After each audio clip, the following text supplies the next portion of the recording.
a new stihl 180C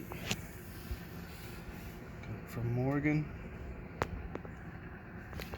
It was nice. I already took the screen out of the sparker for the spark arrestor with the spikes on it. Nice little saw. I've always owned crappy home lights and Craftsman's, but this is real nice.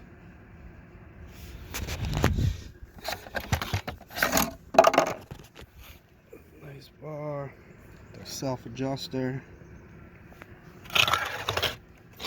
little splooge coming out of the muffler. I run these a little extra premix for the first 2 tanks on a 2-stroke. I've got plenty of them, so break-in I usually run a little extra premix with them.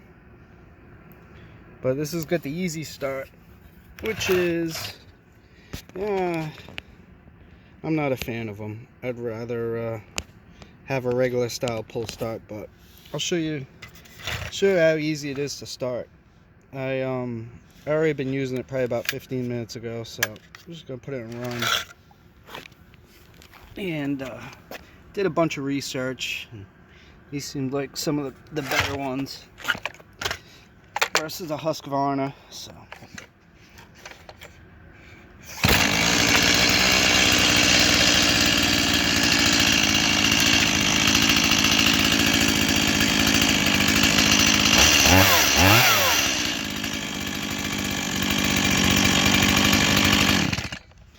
run good. Can't wait to use it more and more. Thanks for watching, guys.